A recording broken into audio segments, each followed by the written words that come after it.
والعصر ان الانسان لفی خسر الا الذین آمنوا وعملوا الصالحات وتواصوا بالحق وتواصوا بالصبر صدق اللہ العظیم۔ بزرگان محترم اور عزیز دوستو، شروع رمضان میں نے ایک بات آپ حضرات کے سامنے رکھی تھی کہ ان للہ فی الارض نفحات اذا اتتکم فاستقبلوها، کہ اللہ پاک کی طرف سے رحمتوں کے جھونکے چلا کرتے ہیں اللہ کی پیدا کردہ زمین میں۔ جب اللہ تعالیٰ ایسا موقع عطا فرمائے تو اس کا استقبال کیا کرو۔ ایک وقت وہ تھا کہ رمضان المبارک آ رہا تھا، آ چکا تھا، اور اب اس وقت جو ہے رمضان المبارک جا رہا ہے۔ عام طور پر اس جمعہ کو جمعۃ الوداع کہا جاتا ہے۔ اب رمضان کا یہ مبارک مہینہ اللہ پاک جسے زندگی دیں گے اسے ملے گا، اور ہم میں سے جس کی زندگی اللہ کے علم میں ختم ہو چکی ہوگی آئندہ رمضان اسے نصیب نہیں ہوگا۔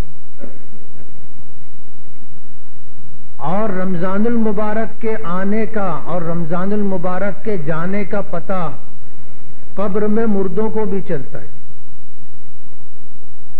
اس لیے کہ حدیث پاک میں آتا ہے کہ جب رمضان المبارک کا مہینہ رمضان کا مہینہ آتا ہے تو اللہ پاک عذاب قبر موقوف فرما دیتے۔ تو جن لوگوں کو عذاب ہوتا ہے انہیں تو پتہ چل ہی جاتا ہے کہ رمضان کا مہینہ آیا، اس لیے عذاب قبر موقوف۔ اور جب رمضان کا مہینہ چلا جاتا ہے اور پورے رمضان میں اگر ان کے لیے کسی نے دعائے مغفرت نہیں کی، ان کے لیے ایصال ثواب نہیں کیا، اور ایسا کوئی ذریعہ جس سے اللہ پاک عذاب قبر سے ان کو نجات عطا کر دیں، تو رمضان کا مہینہ ختم ہوتے ہی پھر ان پر عذاب قبر شروع ہو جاتا ہے۔ تو رمضان کے اس مبارک مہینے کی آنے کی خبر دنیا سے جانے کے بعد قبروں میں بھی ہوتی ہے۔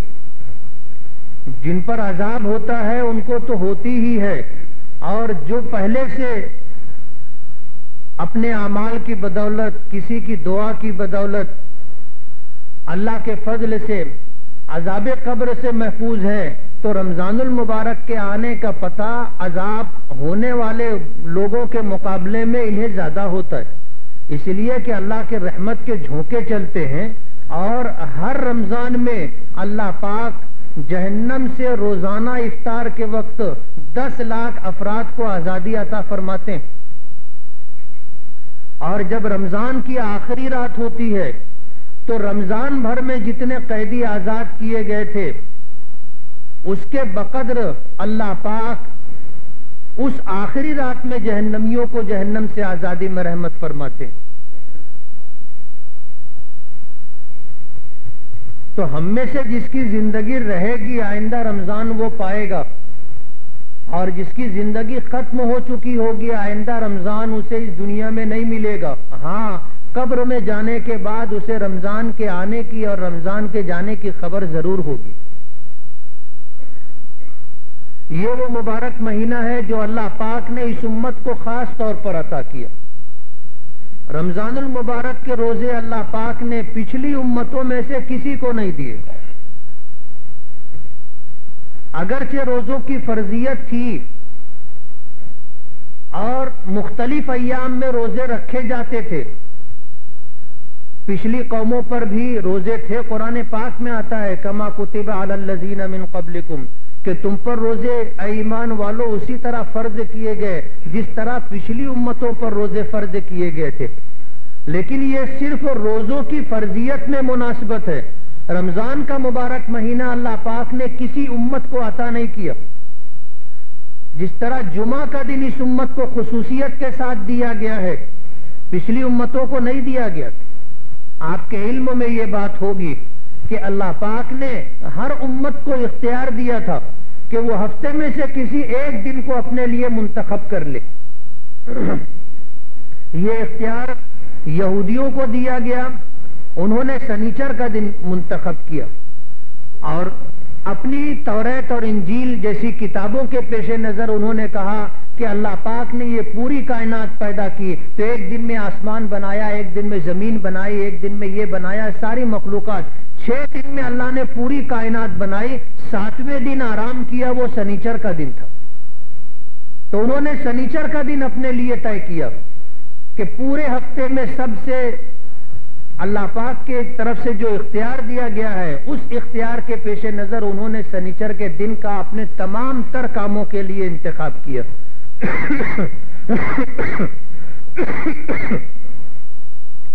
یہ اختیار نصارہ عیسائیوں کو دیا گیا، انہوں نے اتوار کا دن اپنے لیے منتخب کیا. اور اس امت کو اللہ پاک نے جب اختیار دیا تو اس امت کے افراد نے جمعہ کے دن کا انتخاب کیا.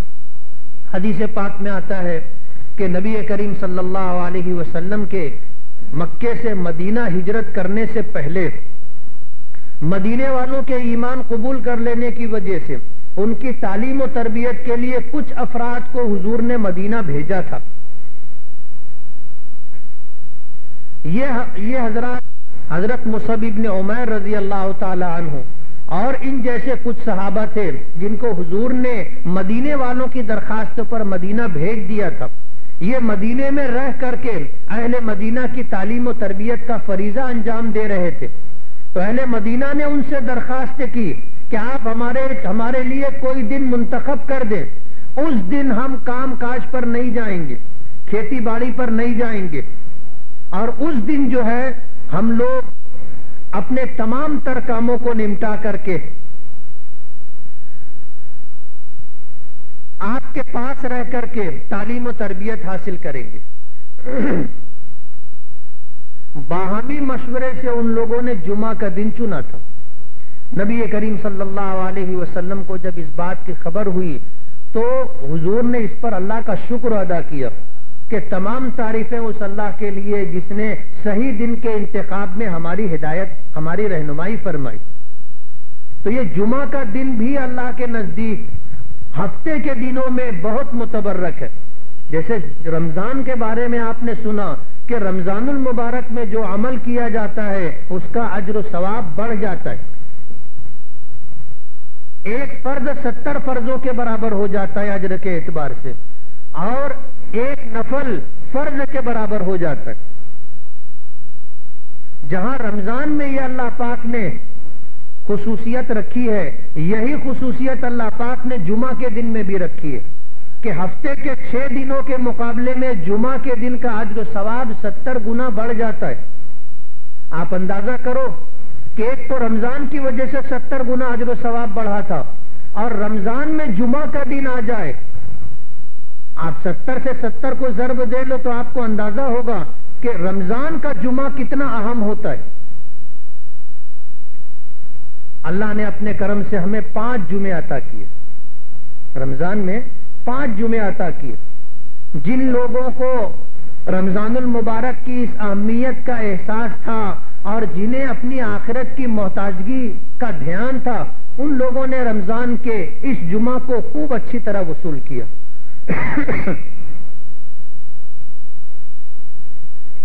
اب یہ آخری جمعہ ہے، چاند دکھے نہ دکھے دوسرا جمعہ نہیں ملے گا. یہ آخری جمعہ ہے اور آدھا گزر چکا ہے، آدھے سے کم باقی رہ چکا ہے.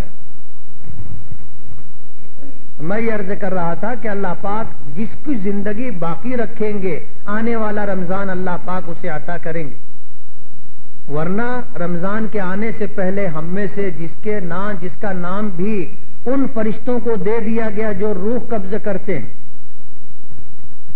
رمضان آنے سے پہلے وہ اپنا کام کر جائیں گے. مرنے کے لیے بوڑھا ہونا ضروری نہیں، بیمار ہونا ضروری نہیں، اللہ کے علم میں ہے جس کے لیے جو وقت طے ہے اس وقت پر آدمی کو ہر حال میں جانا ہے، پھر وہ چاہے چند لمحوں کا بچہ ہو یا 100 سال کا بوڑھا ہو یا کڑیل جوان ہو یا ادھیڑی کی عمر میں خاندان کا سب سے ذمہ دار فرد ہو، جب بلانا آئے گا جانا ہوگا۔ رمضان کا یہ مبارک مہینہ اپنی تمام تر خصوصیات کے ساتھ کہ پہلا عشرہ رحمت تھا، دوسرا عشرہ مغفرت کا تھا اور تیسرا عشرہ جہنم سے خلاصی کا تھا، اللہ پاک نے یہ مہینہ عطا ہی اس لیے کیا کہ اللہ پاک اس امت کے افراد کی مغفرت فرمائے۔ خود اللہ پاک چاہتے ہیں کہ اس امت کے افراد کو نوازا جائے، ان کو رحمتوں سے سرشار کیا جائے، مغفرتوں سے سرفراز کیا جائے اور جہنم سے آزادی عطا کی جائے۔ اپنے پیغمبر کی زبان سے اللہ پاک نے ان تینوں عشروں کی ان خصوصیات کا تذکرہ کروایا، اور خود اللہ پاک عذاب قبر موقوف فرما دیتے ہیں۔ رمضان کے مہینے میں جس شخص کا انتقال ہوتا ہے اسے قیامت تک اللہ پاک عذاب قبر نہیں دے۔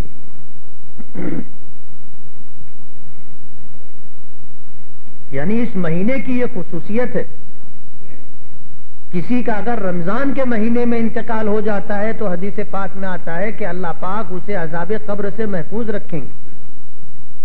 آپ اندازہ کرو کہ رمضان کے مہینے میں اللہ پاک نے کتنی تاثیر رکھی ہے کہ جن پر عذاب قبر ہو رہا تھا ان سے عذاب قبر موقوف کر دیا جاتا ہے،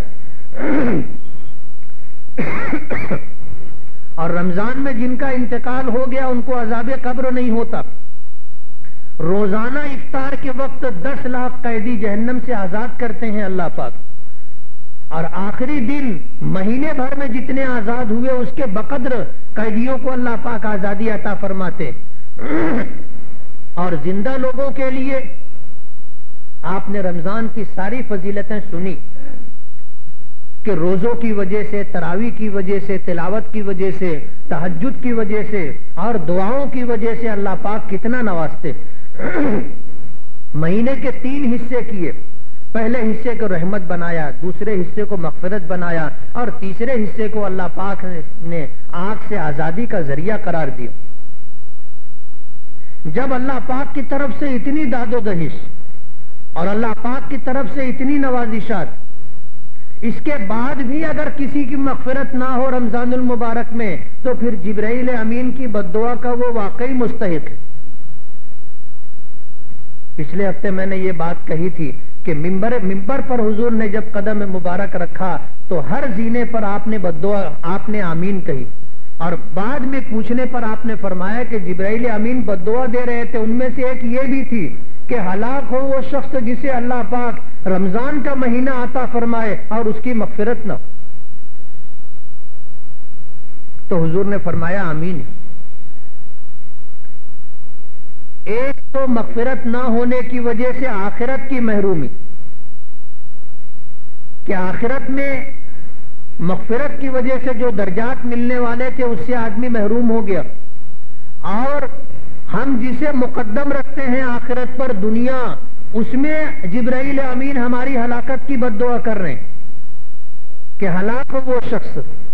ظاہر بات ہے جب ہلاکت کی بددعا ہمارے لیے ہو تو دنیا کی کون سی طاقت ہے کہ جبرائیل امین کی بددعا اور اس پر حضور کی آمین اس بددعا سے ہمیں بچا لے۔ ہماری تباہی و بربادی کے جہاں بہت سارے اسباب ہیں، ان اسباب میں ایسے سبب بھی موجود ہیں کہ رمضان کا مہینہ آیا اور ہم نے اپنی نیکیوں کے ذریعے سے، اپنے نیک اعمال کے ذریعے سے اللہ کی طرف سے جو نوازشات کا ایک سلسلہ تھا اس سے ہم فائدہ نہیں اٹھا سکے، تو آخرت کے اعتبار سے تو محروم تھے ہی، دنیا کے اعتبار سے بھی ہمارے لیے ہلاکت کی بددعا، تو پھر ہماری تباہی و بربادی کے لیے یہی بہت تھا۔ اس لیے رمضان کا مبارک مہینہ آیا، اس مبارک مہینے میں خوش نصیبی سے اور خوش قسمتی سے، اللہ کی توفیق سے جن لوگوں نے روزے رکھے اخلاص کے ساتھ، جن لوگوں نے تلاوت کی قرآن پاک کی اخلاص کے ساتھ، اور جن لوگوں نے دعائیں کی یقین کے ساتھ، ان لوگوں کو اللہ پاک نے نوازا۔ آج نوازشات کا پتہ نہیں چلے گا. اصل علم اور خبر تو اس وقت ہوگی جب آدمی اللہ کی بارگاہ میں پہنچے گا. اس وقت اسے پتا چلے گا کہ ایک رمضان کے ایک ایک لمحے نے ہمیں دنیا میں کیا دیا تھا جس کی وجہ سے آج آخرت میں اللہ پاک نے یہ عزت و سرخروئی عطا فرمائی. اصل خبر وہاں چلے گی جب اس کا صلہ، اس کا بدلہ اللہ پاک عطا فرمائیں گے. اور ان کے مل جانے کی وجہ سے آدمی وہاں جب خوش و خرم ہوگا تو اس وقت اس کی خوشی کی انتہا نہیں ہوگی. ہمارے لیے سب سے زیادہ ضرورت کا دن وہی ہوگا،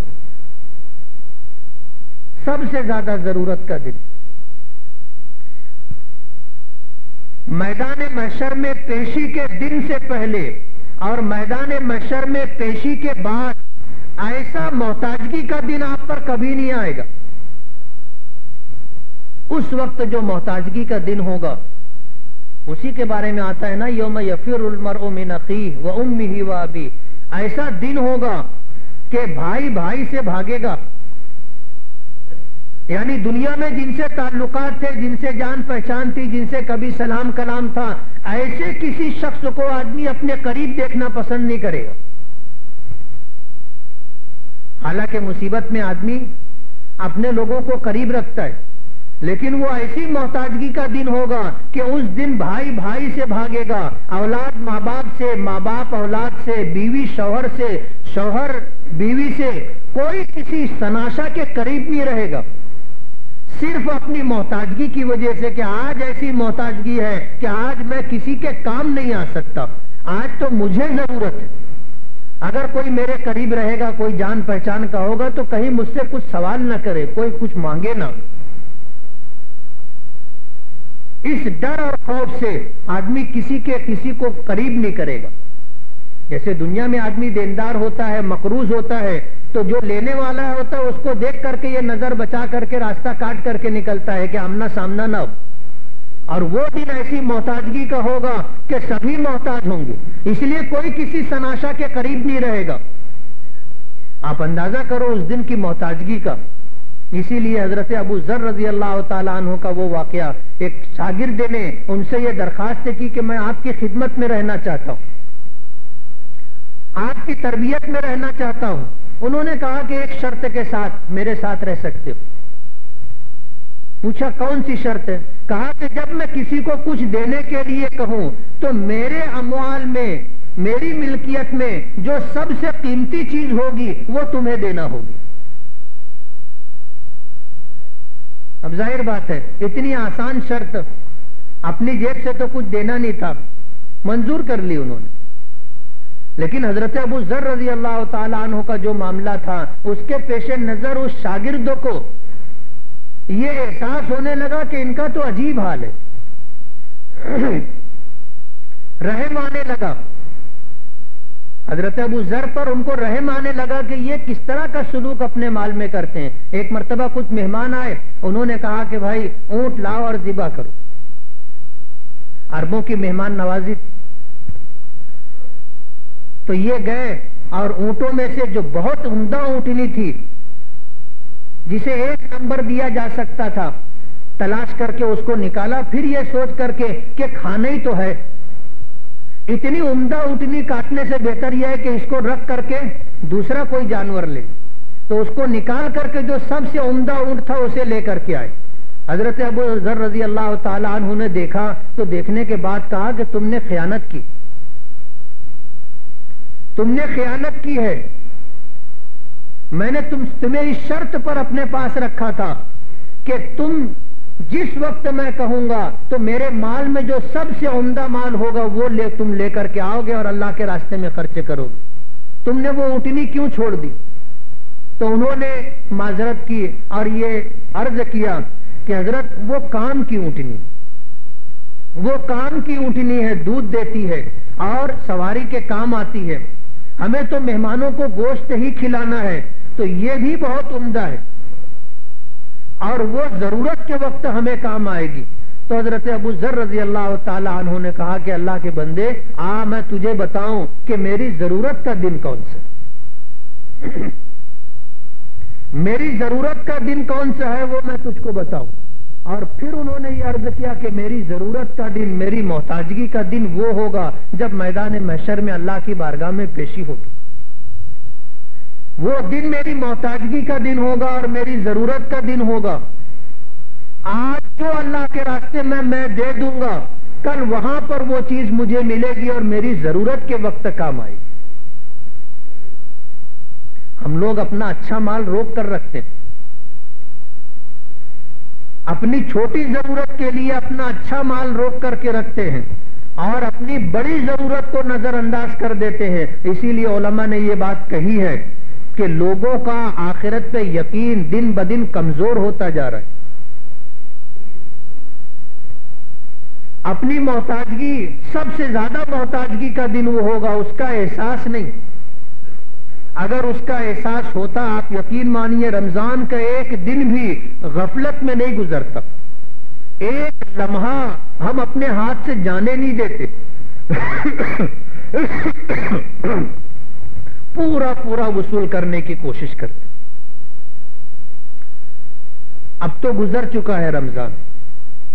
جس کو جتنا رمضان المبارک سے فائدہ اٹھانا تھا انہوں نے اٹھا لیا، اور جو سوتے رہے وہ سوتے رہے، اور جنہوں نے رمضان کی قدر نہیں کی انہوں نے رمضان کو کھو دیا. اب رمضان آئندہ ہمیں اس وقت ملے گا جب ہماری زندگی باقی رکھنے کا اللہ پاک فیصلہ فرمائے. یہ آخری جمعہ ہے، آخری جمعہ ہے. رمضان کا مہینہ 70 گنا اجر و ثواب بڑھتا ہے. جمعہ کے دن مزید 70 گنا بڑھ جاتا ہے. اس اعتبار سے جمعہ کا دن رمضان میں بڑی اہمیت کا دن ہوتا ہے. جمعہ کا دن اور جمعہ کی رات، ان دونوں کو وصول کرنا چاہیے کہ آدمی جمعہ کی رات کو بھی وصول کرے جو جمعرات کا دن ختم ہو کر کے آتی. یعنی یہ رات جمعہ کی گزر چکی. میری گفتگو سے آپ یہ نہ سمجھے کہ یہ دن گزرے گا اس کے بعد جو رات آئے گی وہ جمعہ کی ہوگی. جمعہ کی رات گزر چکی، یہ جمعہ کا دن ہے، اور شریعت میں رات پہلے آتی ہے، دن بعد میں آتا ہے. اسی لیے رمضان کا چاند آپ نے دیکھا، تراویح شروع ہو گئی، رمضان شروع ہو گیا. عید کا چاند آپ دیکھو گے، تراویح ختم ہو جائے گی، عید کا سلسلہ شروع ہو جائے گا. تو جمعہ کی شب گزر چکی، اب جمعہ کا دن ہے. رمضان کا آخری موقع ہے، یہ بھی گزر جائے گا. جو چاہے تو اسے وصول کر لے اور جو چاہے اسے کھو دے. رمضان کا مہینہ تھا، چلا گیا. کتنے افراد ایسے تھے، ہمارے اپنے دوست احباب، ہمارے رشتہ دار، ہمارے سناشا جان پہچان کے لوگ، ہمارے پڑوسی پچھلے رمضان میں ہمارے ساتھ تھے. اس مسجد میں پچھلے رمضان کے آخری جمعہ میں کتنے ایسے تھے جو ہمارے درمیان صفوں میں بیٹھے تھے، جن میں جوان بھی تھے، بوڑھے بھی تھے، ادھیڑ بھی تھے، جن میں بچے بھی تھے. پچھلے رمضان کو اسی مسجد میں ہماری صفوں میں ہمارے ساتھ بیٹھے تھے، ہمارے ساتھ جمعۃ الوداع ادا کیا تھا.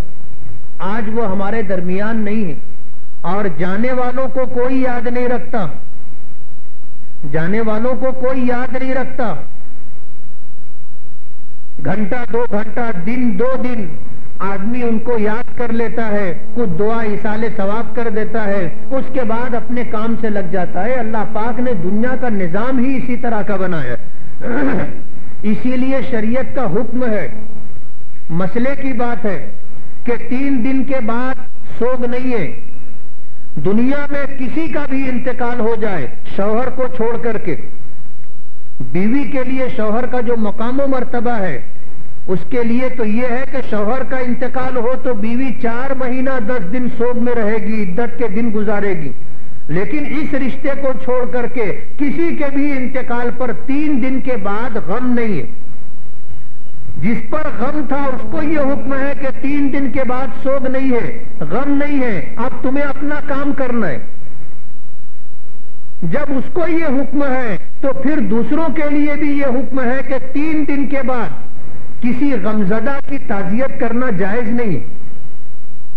جب شریعت نے اس کو منع کر دیا کہ تجھ کو غم نہیں منانا ہے، سوگ نہیں منانا ہے، دنیا کا نظام ہے اور اب اس نظام پہ تمہیں چلنا ہے، تو پھر کسی اور کو 3 دن کے بعد جا کر کے اس کا غم تازہ کرنے کی اجازت شریعت کیسے دے گی؟ تو 3 دن کے بعد تعزیت بھی نہیں.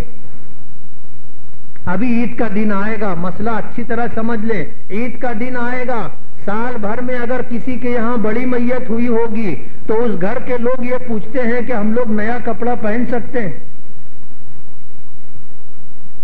انہیں بتانا پڑتا ہے کہ آپ کو نیا کپڑا پہننا ہے. اپنے موجودہ کپڑوں میں اگر نیا نہیں ہے تو پرانے کپڑوں میں جو سب سے اچھا ہوگا وہ آپ کو پہننا ہے. عید کا دن ہے, خوشی کے اظہار کا دن ہے, آپ کو پہننا ہے.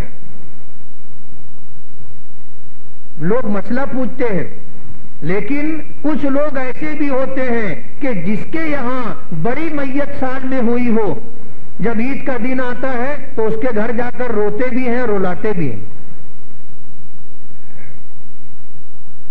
پرسے کے لیے جاتے, جائز نہیں ہے, جائز نہیں ہے. عید کا دن, بقرعید کا دن اللہ نے خوشی کا دن قرار دیا ہے. اب آپ اگر جا کر کے وہاں پر سال میں اگر کسی کا انتقال ہوا ہو, اس کے غم کو آپ تازہ کرتے ہو اور پرسے کے لیے جاتے ہو, گھر والوں کو بھی غم زدہ کرتے ہو, خود بھی شریعت کے حکموں کی خلاف ورزی کرتے ہو, جائز نہیں ہے. اس لیے کسی کے یہاں اگر سال بھر میں میت ہوئی ہوگی تو آپ کے لیے جائز نہیں ہے کہ آپ وہاں پرسے کے لیے جائیں. آپ جانا منع نہیں ہے, خوشی کا موقع ہے, آپ جائیے, ملاقات کیجیے, مبارکبادی دیجیے. اور مبارکبادی سے بہتر یہ ہے کہ آپ ان کے لیے دنیا اور آخرت کی بہتری کی دعائیں کیجیے. لیکن وہاں جا کر کے مرحومین کا تذکرہ کرنا اور پھر ان کو غمزدہ کرنا, پرسے کی اجازت نہیں ہے. یاد رہے گا. اور یہ بات آپ دوسروں کو بھی بتائیے. اور خدا نہ خواستہ اگر آپ کے یہاں بڑی میت ہو گئی ہو اور کوئی ہمدردی اور محبت میں آپ کے یہاں تعزیت اور پرسے کے لیے آئے اور جہاں وہ یہ بات نکالے آپ اسے ٹوک دیجئے کہ 3 دن کے بعد شریعت میں غم نہیں ہے. ہمارے یہاں جن کا انتقال ہوا تھا اللہ ان کی مغفرت فرمائے, ان کے درجات بلند فرمائے, آپ ان کے لیے دعا کیجئے. اب ہماری تعزیت اور پرسے کی ضرورت نہیں ہے, یہ اللہ کے حکم کی خلاف ورزی ہے. کریں گے نا؟ یہ بات خاص طور پر آپ لوگوں کو بتائیے. اس بات کا لوگوں میں تذکرہ کیجیے. ہمارے شہر میں ایک رسم بن گئی ہے یہ کہ عید کا دگانا ادا کر کے آتے ہیں اپنے رشتہ داروں میں, ایسا کوئی گھرانہ ہوتا ہے وہاں جا کر کے ان کا غم تازہ کرتے. جبکہ اللہ پاک نے عید کے دن روزہ حرام قرار دیا ہے, غم منانے کی اجازت نہیں ہے. عید کا دن خوشی کا دن ہے. اللہ پاک نے فرمایا کہ اللہ نے ہمیں 2 موقع عطا کیے سال میں جو خوشی کے لیے ہیں اور اظہار کے لیے ہیں. اعتدال کے ساتھ آدمی اپنی خوشی لوگوں پر ظاہر کرے. اللہ پاک جب کسی کو نعمت عطا کرتا ہے تو یہ چاہتا ہے کہ اس نعمت کے اثرات اس پر نظر آئیں. اللہ اس بات کو پسند کرتا ہے. ان اللہ یحب ان یرا اثر نعمته علی عبده. اللہ اس بات کو پسند فرماتا ہے کہ بندے کو جو نعمتیں اللہ پاک نے عطا کی ہیں ان نعمتوں کے اثرات ان پر دکھائی دیں. اس لیے عید کے دن کے تعلق سے ہے کہ اپنے کپڑوں میں سے اچھا کپڑا پہنیں, خوشبو لگائیں, تیل لگائیں اور اس سر میں تیل لگائیں. اور اسی طرح جو ہے آدمی خوشی کے اظہار کے لیے, زینت کے لیے جو چیزیں شریعت کے دائرے میں رہ کر کے استعمال کر سکتا ہو وہ استعمال کرے. عورتوں کی زینت الگ ہے, مردوں کی زینت الگ ہے. اب تو دھیرے دھیرے ایسا ہونے لگا, ایک زمانہ تھا عورتیں مردوں کی طرف آ رہی تھیں زینت اختیار کرنے میں, مردوں کا طور طریقہ اختیار کر رہی تھی. اور اب الٹی تہذیب چل پڑی, الٹا فیشن آ گیا کہ اب مرد عورتوں کی زینت اختیار کرنے لگے, پھول بوٹے کے کپڑے پہننا شروع کر دیے لوگوں. کچھ دنوں پہلے ایسا تھا کہ آدمی پھول بوٹے سادے کپڑوں پر بنواتا تھا, پھول بوٹے بنواتا تھا. لوگوں نے شروع نہیں کیا تھا, خود لوگوں نے اپنے سادے کپڑوں کے اوپر اگر کرتا بنایا تو اس پہ بیل بنوا لی, کالر پر ہے اور گریبان پر ہے. اس کے بعد شرٹ وغیرہ آئی تو کف پر بھی آ گیا. اب تو کمپنی نے خود ہی نکال دیے نا پھول بوٹے. یہ عورتوں کی زینت ہے. جو ہمارے مردوں نے اختیار کر لی، اور دن بدن اس میں اضافہ ہوتا جا رہا ہے۔ ایک وقت فیشن ایسا تھا کہ آدمی اپنے بڑے بھائی کی پینٹ پہن لیا کرتا تھا، نیچے تک لٹکتی رہتی تھی، اور اب ایسا فیشن آ گیا تو اپنے سے 10 سال چھوٹے کی شرٹ آدمی پہننے لگ گیا۔ یعنی عجیب ہے، لوگ نفع اور نقصان بھی سامنے نہیں رکھتے، نفع اور نقصان بھی سامنے نہیں رکھتے کہ اس میں اپنا نفع ہے یا نقصان ہے۔ کسی کو کرتے ہوئے کچھ دیکھ لیا، بس شروع کر دیا۔ کسی نے شرٹ سلوائی ہوگی، چھوٹی ہو گئی ہوگی، ٹیلر نے رات بھر جاگ کر کے کینچی اور کہیں اور سے چلانی دی، کہیں اور سے چلا دی ہوگی، اس کے پاس دوسرا کوئی کپڑا نہیں ہوگا، وہ غریب نے وہی پہن لیا ہوگا، لوگوں کے لیے فیشن ہو گیا۔ اب لوگ چھوٹی شرٹ سلاتے اور اتنی چھوٹی سلاتے ہیں کہ کچھ دنوں کے بعد تو بلاؤز ہو جائے گا، ایسا لگتا ہے کہ ابھی پیٹ اور پیٹ کھلی نہیں ہے، کچھ دنوں کے بعد کھلی رہنے لگے گی۔ اپنے کپڑوں میں سے اچھا کپڑا شریعت کے دائرے میں رہ کر کے، یہ لفظ آ گیا تھا شریعت کے دائرے میں، اس لیے میں نے یہ تھوڑی سی بات کہہ دی۔ اس لیے کسی کے یہاں اگر انتقال ہوا ہو 3 دن سے پہلے تو آپ کو وہاں پرسے کے لیے نہیں جانا ہے، اور خدا نخواستہ آپ کے یہاں اس طرح کا کوئی واقعہ ہوا ہو، کوئی آپ کے یہاں آئے تو آپ اسے مسئلہ بتا دیں، اس کو شیر خورما کھلائے، مبارکبادی دے کر کے اس کو رخصت کریں، اور یہ مسئلہ لوگوں کو بتائیں، یہ مسئلہ لوگوں کو بتائیں۔ ہمارے شہر میں ایک رسم چل پڑی ہے، عید کا دوگانہ کر کے آتے ہیں، اور جن کے یہاں میت ہوئی ہو وہاں جا کر کے وہاں دیکھو تو رونا دھونا رہتا ہے، یعنی وہ اگر بھول بھی چکے ہوتے ہیں تو لوگ آ کے ان کو یاد دلا دیتے۔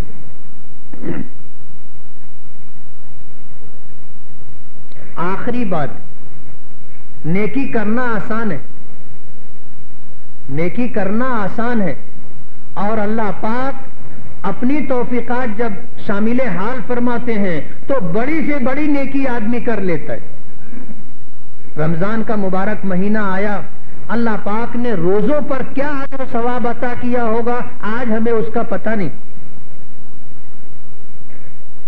حدیث پاک میں آتا ہے انا اجزی بھی، یا فرمایا وانا اجزا بھی، کہ روزے کا اجر و ثواب میں خود دوں گا، یا روزے کا بدلہ میں خود ہوں۔ اللہ پاک نے یہ بات فرمائی۔ روزوں کے اجر و ثواب کی اللہ پاک نے مقدار ذکر نہیں کی کہ ایک روزے پر اللہ پاک کتنا اجر دیں گے، نہیں بتایا۔ یہ تو کل جب آنکھ بند ہوگی اس وقت جب آدمی دیکھے گا اپنے پاس کیا ہے تو اسے پتا چلے گا کہ روزوں کی وجہ سے اللہ پاک نے کتنا اجر عطا کیا۔ اور یہ اللہ کی داد و دہش تھی کہ ہم نے ایک فرض ادا کیا، 70 فرضوں کا ثواب اللہ نے مرحمت فرمایا، ایک نفل ادا کی تو اللہ پاک نے فرض کے برابر ثواب عطا کیا۔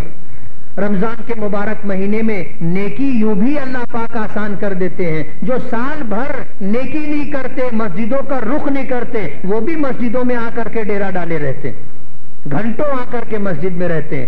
اور پھر جو وہ نیکی جسے اعتکاف کہتے ہیں، سال میں کبھی کوئی نہیں کرتا، حالانکہ اور درمیان میں بھی اعتکاف کیا جا سکتا ہے، لیکن کبھی کسی کو آپ نے نہیں دیکھا ہوگا کہ اس نے درمیان میں بھی اعتکاف کیا۔ ایک نیکی ہے یہ، اگرچہ رمضان میں اسے سنت قرار دیا گیا، لیکن سال بھر نفل ہونے کے اعتبار سے یہ نیکی باقی رہتی ہے، لیکن کوئی نہیں کرتا۔ رمضان کی وجہ سے اللہ پاک نے اپنے کچھ مخصوص بندوں کو اس کی توفیق عطا کی کہ آج رمضان کا آخر عشرہ و اعتکاف کے ساتھ گزارتے۔ تو یہ ساری نیکیاں جو اللہ پاک نے اپنے فضل سے کروا لی، اپنی توفیقات سے کروا لی، اللہ پاک کی داد و دہش تھی۔ ایک فرض 70 فرضوں کے برابر، ایک نفل فرض کے برابر، اسی کے ساتھ روزے ہیں، تراویح ہیں۔ فرمایا کہ من قام ایمانا و احتسابا غفر له ما تقدم من ذنبی۔ بخاری شریف کی روایت ہے کہ جس نے ایمان کے ساتھ نیکی کی امید پر روزے رکھے، ایمان کے ساتھ نیکی کی امید پر تراویح قیام اللیل کا اہتمام کیا، اللہ پاک اس کی مغفرت فرما دیتے ہیں۔ غفر له ما تقدم من ذنبہ، زندگی میں جتنے گناہ کیے تھے اللہ پاک سب معاف کر دیتے۔ یہ نیکی تو ہو گئی ہے، اللہ اپنے فضل سے قبول فرما لے۔ میں جو بات کہنا چاہتا ہوں وہ یہ کہ نیکی کرنا آسان ہے، کہتے ہیں نا کہ کمانا آسان ہے، سنبھالنا مشکل ہے۔ کمانا آسان ہے، سنبھالنا مشکل ہے، اسی طرح نیکی کرنا آسان ہے، نیکی کو باقی رکھنا مشکل ہے۔ اور نیکی باقی رکھنے کے لیے آدمی کو اس بات کا احساس ہونا چاہیے کہ اللہ پاک نے رمضان کی بدولت مجھے کیا عطا کیا تھا، اب جو ہمیں مل گیا ہے اس کو محفوظ رکھنا ہے، اور اس کی حفاظت کا ذریعہ یہ ہے کہ ہم اس سلسلے کو دراز کریں، اس سلسلے کو باقی رکھیں۔ نبی کریم صلی اللہ علیہ وسلم ہر مہینے کی 13، 14، 15 تاریخ کو روزہ رکھنے کا اہتمام فرمایا کرتے تھے۔ ایک سنت ہے جو مر چکی ہے، آج پورے شہر کے اندر اللہ ماشاءاللہ کوئی ہوگا جو ایام 20 کے روزے رکھتا ہوگا تو رکھتا ہوگا، ورنہ کوئی رکھتا نہیں، یہ سنت ہے۔ اور حدیث پاک میں حضور نے فرمایا کہ من احیا سنتی عند فساد امتی فلہ اجر 100 شہید، وہ شخص جو میری اس سنت کو جب امت میں فساد برپا ہو چکا ہو اور سنت ختم ہو چکی ہو اس کو زندہ کرے، اللہ پاک اسے 100 شہیدوں کا ثواب عطا فرمائیں گے۔ یعنی حضور پاک صلی اللہ علیہ وسلم کی منشاء مبارک یہ تھی کہ آپ کا ہر عمل، آپ کی ہر سنت قیامت تک باقی رہے۔ اس لیے جو سنت مٹنے لگے اس سنت کو زندہ کرنے کی جد و جہد کرنا 100 شہیدوں کا اجر و ثواب حاصل کرنے کی تحریک ہے۔ تو ایام 20 کے روزے آج امت میں سے ختم ہو گئے، اللہ ماشاءاللہ کوئی رکھتا ہوگا تو رکھتا ہوگا۔ اب ہم نے رمضان کے روزے رکھے، اب آئندہ رمضان آئے گا تو روزے رکھیں۔ عورتیں تو درمیان میں بھی کچھ روزے رکھ لیتی ہیں، کچھ شرعی عذر کی وجہ سے رمضان کے جو روزے چھوٹ جاتے ہیں وہ سال میں مختلف اوقات میں ان دنوں کو ان روزوں کی قضا کر کے روزے رکھ لیتی، اور اسی بہانے کچھ نفل روزے بھی ان کے ہو جاتے، لیکن مردوں کے ایک روزے بھی نہیں ہوتے، مردوں کے روزے نہیں ہوتے۔ تو آپ ایک کام کریں کہ یہ سلسلہ باقی رکھنے کے لیے ہر مہینہ ایام 20 کے 3 روزے رکھنے کی کوشش کریں گے نا، اللہ آسان فرما دے۔ رمضان المبارک میں جس طرح قرآن پاک کی تلاوت ہوتی تھی، اتنا نہ صحیح کسی نہ کسی درجے میں تلاوت کریں گے نا۔ اسی کے ساتھ جیسے ہم نے روزوں کا اہتمام کیا اور اسی طرح جو ہے تلاوت کا اہتمام، رمضان المبارک میں اللہ پاک ان تمام لوگوں کو توفیق عطا فرماتے ہیں جو فرائض کا اہتمام نہیں کرتے، وہ 5 وقتہ نمازوں کا اہتمام کرتے ہیں کہ نہیں کرتے؟ اور رمضان کا چاند دکھتے ہی عشاء ہی سے گول کرنا شروع کر دیتے، یعنی رمضان کا چاند دکھا تو کتنے ایسے ہوتے ہیں کہ مغرب پڑھی نہیں پڑھی، عشاء سے تو پھر سلسلہ ختم ہو جاتا، پھر نماز نہیں پڑھتے۔ آپ ایسا تو نہیں کریں گے، فرض نمازوں کا اہتمام کریں گے نا۔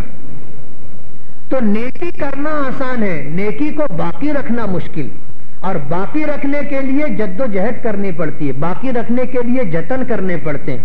وہ یہی کہ ہم گاہے بگاہے روزے بھی رکھتے رہیں، تلاوت بھی کرتے رہیں، دعا بھی کرتے رہیں، اور سب سے اہم بات فرائض کا اہتمام، اللہ کے گھر سے اپنا رابطہ رکھیں گے نا۔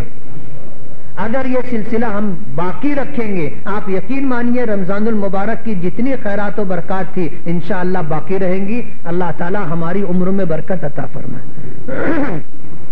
اور جس طرح رمضان سے پہلے حضور کی دعا تھی کہ اللہم بارک لنا فی رجب و شعبان وبلغنا الی رمضان، کہ ہمارے لیے رجب اور شعبان میں برکت عطا فرما اور ہمیں رمضان المبارک تک پہنچا دے، ہم بھی یہ دعا کرتے ہیں کہ اللہ سال بھر ہمارے لیے برکت عطا فرما اور پھر ہمیں عمر میں برکت کے ساتھ، صحت کی سلامتی کے ساتھ رمضان المبارک تک اللہ پاک پہنچانے کے فیصلے فرمائے۔ وآخر دعوانا ان الحمدللہ رب العالمین۔ جن ساتھیوں نے سنتیں نہ پڑھی ہوں سنتیں پڑھ لیں۔ بسم اللہ الرحمن الرحیم، الحمدللہ رب العالمین، اللہم صلی وسلم وبارک علی سیدنا محمد وعلی آل محمد كما صليت وباركت على إبراهيم وعلى آل إبراهيم إنك حميد مجيد. اللهم لك الحمد حتى ترضى، ولك الحمد إذا رضيت، ولك الحمد بعد الرضا، ولك الحمد على كل حال. ولك الحمد على كل حال، ولك الحمد على كل حال. اللهم لك الحمد أنت نور السماوات والأرض ومن فيهن، ولك الحمد أنت قيوم السماوات والأرض ومن فيهن. سبحان ذي الملك والملكوت، سبحان ذي العزة والعظمة والهيبة والقدرة والكبرياء والجبروت. سبحان الملك الحي الذي لا ينام ولا يموت، سبحان الملك الحي الذي لا ينام ولا يموت. سبحان الملك الحي الذي لا ينام ولا يموت. سبوح قدوس ربنا ورب الملائكة والروح. لا إله إلا الله الحليم الكريم. سبحان الله رب العرش العظيم، والحمد لله رب العالمين. نسألك موجبات رحمتك وعزائم مغفرتك والغنيمة من كل بر والسلامة من كل إثم. لا تدع لنا ذنبا إلا غفرته، لا تدع لنا ذنبا إلا غفرته، لا تدع لنا ذنبا إلا غفرته، ولا هما إلا فرجته، ولا كربا إلا نفسته، ولا دينا إلا أديته، ولا مريضا إلا شفيته، ولا غائبا إلا رددته، ولا فسادا إلا أصلحته، ولا حاجة من حوائج الدنيا والآخرة إلا قضيتها يا أرحم الراحمين، يا أرحم الراحمين، يا أرحم الراحمين، يا أكرم الأكرمين، يا أكرم الأكرمين، يا أكرم الأكرمين، يا ذا الجلال والإكرام. إليك رب فحببنا، وفي أنفسنا لك رب فذللنا، وفي أعين الناس فأظلمنا، ومن سيء الأخلاق فجنبنا، وعلى صالح الأعمال فقومنا، وعلى الصراط المستقيم فثبتنا، وعلى الصراط المستقيم فثبتنا، وعلى الصراط المستقيم فثبتنا. اللهم زدنا ولا تنقصنا، اللهم أكرمنا ولا تهنا، اللهم أكرمنا ولا تهنا، اللهم أكرمنا ولا تهنا. اللهم لا تسلط علينا بذنوبنا من لا يخافك فينا ولا يرحمنا. اللهم إنا نسألك الهدى والتقى والعفاف والغنى. اللهم إنا نسألك العفو والعافية والمعافاة الدائمة في الدين والدنيا والآخرة. اللهم إنا نسألك رضاك والجنة، ونعوذ بك من سخطك وغضبك والنار. اللهم إنا نسألك علما نافعا ورزقا واسعا وعملا متقبلا وشفاء من كل داء. اللهم إنا نسألك إيمانا كاملا، اللهم إنا نسألك إيمانا كاملا، اللهم إنا نسألك إيمانا كاملا ويقينا صادقا ووفاء بعهدك واتباعا لسنة نبيك محمد صلى الله عليه وسلم. اللهم إنا نسألك توبة نصوحا، اللهم إنا نسألك توبة نصوحا، اللهم إنا نسألك توبة نصوحا وتوبة قبل الموت، وتوبة قبل الموت، وتوبة قبل الموت، وراحة عند الموت، ومغفرة ورحمة بعد الموت، والعفو عند الحساب، والعفو عند الحساب، والعفو عند الحساب، والفوز بالجنة والنجاة من النار، والفوز بالجنة والنجاة من النار، والفوز بالجنة والنجاة من النار. يا من لا تراه العيون ولا تخالطه الذنوب ولا يصفه واصفون، يا من لا تراه العيون ولا تخالطه الذنوب ولا يصفه واصفون ولا تغيره الحوادث. يعلم مكائل الجبال ومكائل البحار، وعدد قطر الأمطار، وعدد ورق الأشجار. ظلمنا أنفسنا وإن لم تغفر لنا وترحمنا لنكونن من الخاسرين. ربنا ظلمنا أنفسنا